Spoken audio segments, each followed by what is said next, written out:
Hello. So I wanted to do a second quarter wrap up. Today I didn't read as many books as I did the first quarter, and I think it's mostly because I read a lot of longer books, but also I started doing a lot more of my own writing. So yeah, anyway, I think within the months of April, May and June, I read 8 books, which isn't that great when you think about the fact that I read over 20 books in the first quarter. So anyway, I screenshotted all the stats that you get from Storygraph. So in the month of April, I read 3 books. The majority of the genre that I read is romance, followed up by magic realism, which I guess I don't remember what I read, but okay. And then within my own tags, I read a lot of adult books, so that was like kind of the main thing that I read. And then when it comes to format, I read 33% digital books, and then the rest was print books. So the first book I read was The Duff by Cody Keplinger. I do have a physical copy. I'm not getting my physical copies out because it's just too much effort today, but this was actually a reread for me. I read The Duff like really early on when I started booktube.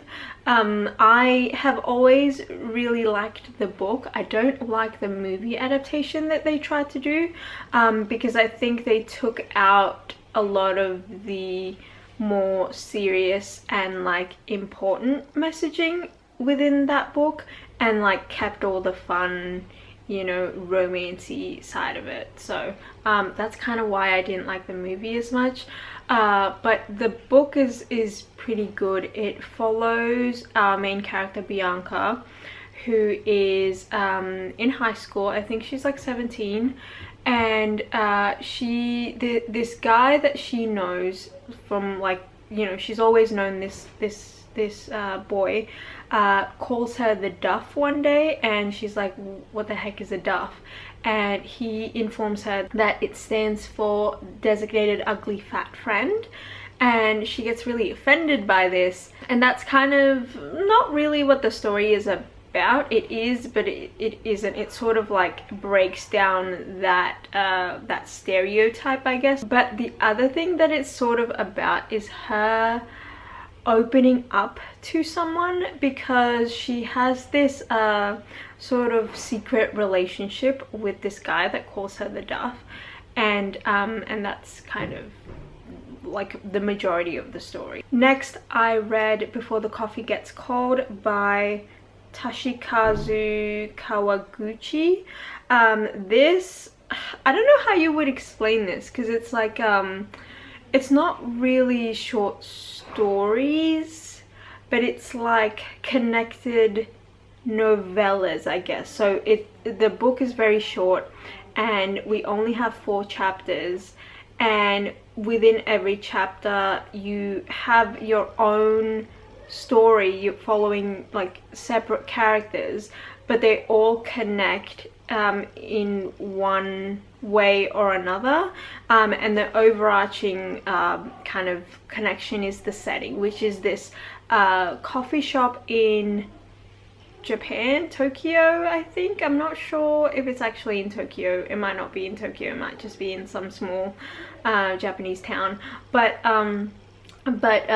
there's this urban legend about this coffee shop that if you sit in a specific table and you order coffee, you can go back in time and talk to anyone that you wish to. And it's all these characters that come in looking for this ability to be able to go back in time and talk to their loved ones. I really like this one. I got this book from my mum for Christmas last year, and I brought it with me when we went on our little road trip to Orange and because we went to a Japanese garden, and I, you know, I wanted to take a photo of the book in the garden, and so I read it during the trip, and I really enjoyed it. Chapter 2 is definitely my favorite. And then the third book that I read in April was a fan fiction, and it was my very first fan fiction, called Draco Malfoy and the Mortifying Ordeal of Being in Love by Is This Self-Care? Like I said, this was my very first fan fiction. I've never read fan fiction before. I think I've tried in the past, but I've never really actually like finished reading a fan fiction before. And the other thing that I really like about this is that it's a Draco and Hermione fan fiction. I did a whole reading vlog. I will leave the link to that down in the description bar below if you want to check that out. I think it's non-spoilers, but yeah, I had a really good time reading it. Okay, so moving on to the month of May, I read 3 books, and the main mood that I read in this month was tense. I don't think I said the mood for the month of April, so let me have a look. So the month of April, the mood was lighthearted. Anyway, so going back to May, I read a lot of tense books apparently. And the main genre was magic realism again, and then it's followed up by a thriller. And then within my own tags, I read a lot of adult books. And when it comes to format, I read 67% print books, and the rest was audio. So the first book I read for the month was Until It Fades by K.A. Tucker. Now, I read another K.A. Tucker book a couple of years ago. I read The Simple Wild, and I absolutely loved it. She writes these romances that are a lot more serious, so they're not like the Ali Hazelwoods and the Christina Laurens. They have a more serious kind of character journey style plot, you know, amongst the romance, which I really like. So I read Until It Fades. It follows this single mum who is young. She's pretty young. She's like in her mid-20s, I think.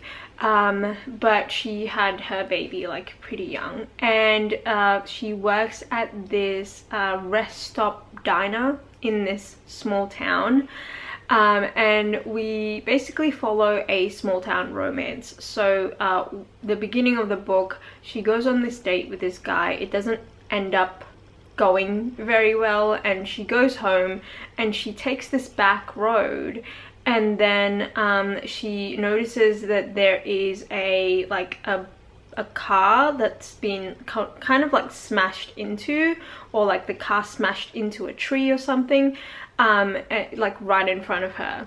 And she's, you know, she gets out of the car and she tries to figure out like if there's anyone in there, if there's anyone injured and everything.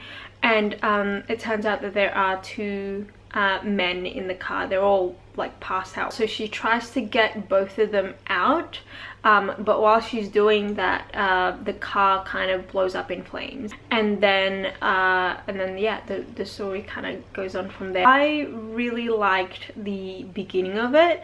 I really like the main character, and sort of just like hearing about sort of her life, but I did feel like the romance between her and this man that she saves was a little bit too fast.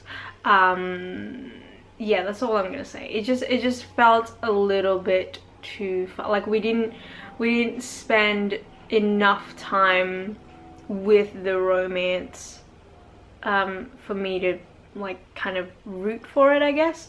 And then after that, I read the second book in the Before the Coffee Gets Cold sort of companion series thing, called Tales from the Cafe. I liked this one. Saying that though, I don't remember it as much as I did the first one. So like, did I really like it that much? I think this one was a little bit more sad. I think that's what I remember.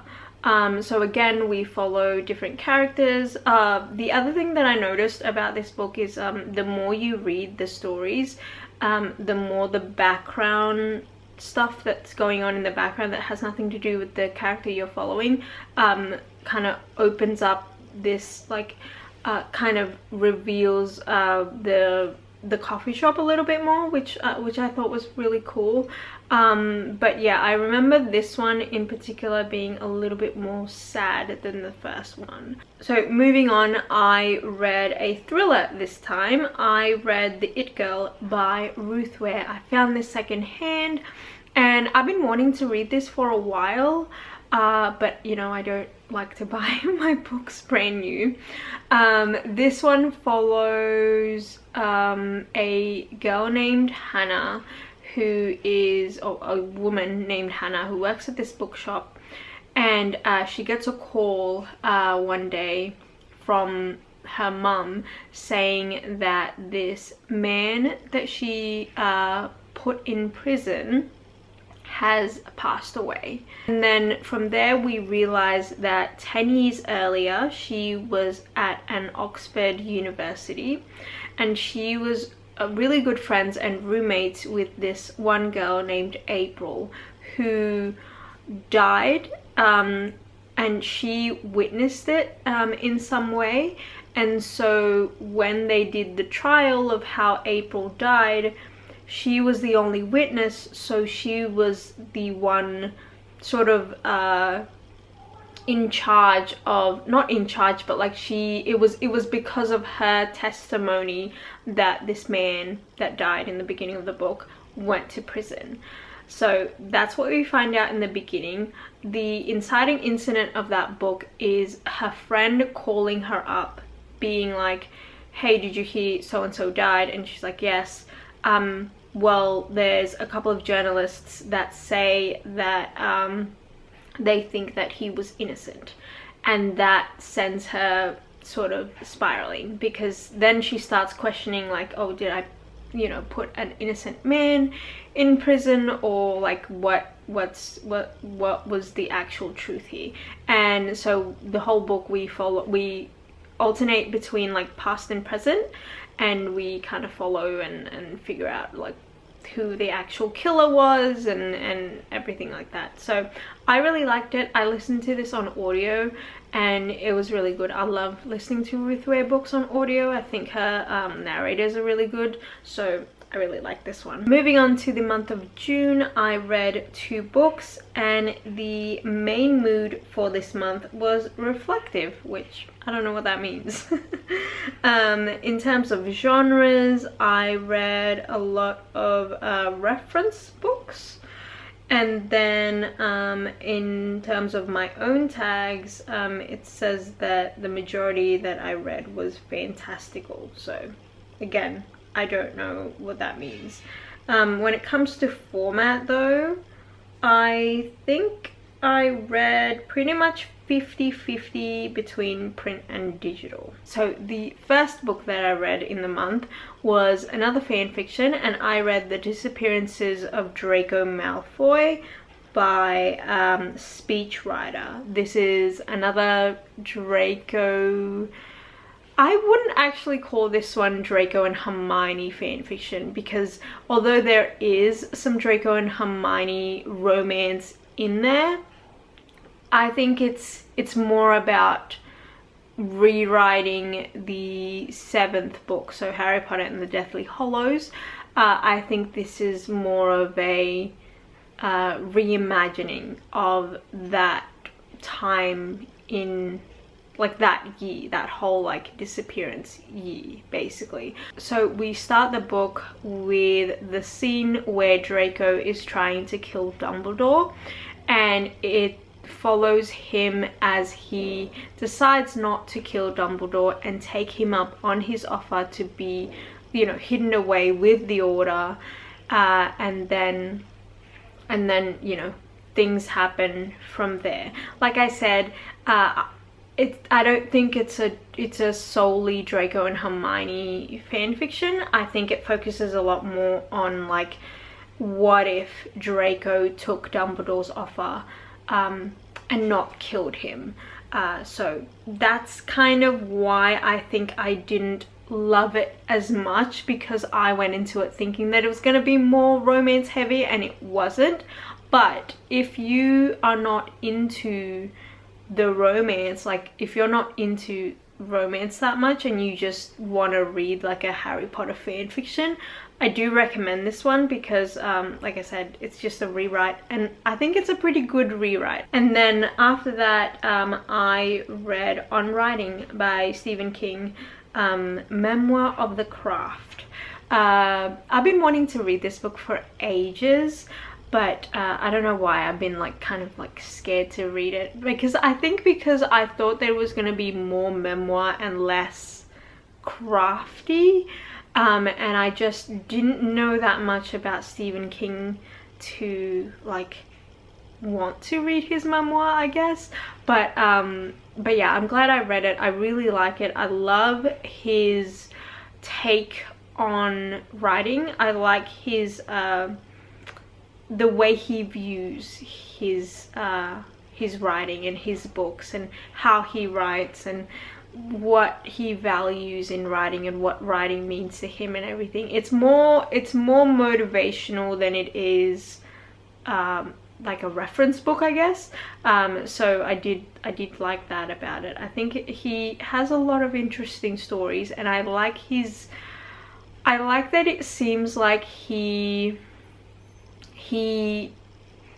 doesn't know how to not write, which I think is really interesting, because although he says like I don't know how to not write stories, he also gives you practical sort of ways of getting through your own writing, and figuring out how to come up with ideas, and he actually talks a lot about coming up with ideas, which I think not a lot of authors really talk about.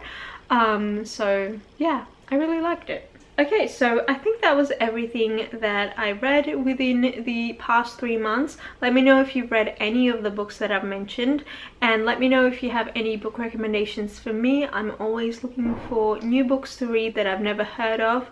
Yeah, anyway, I hope you're having a great day. Please like this video if you liked it.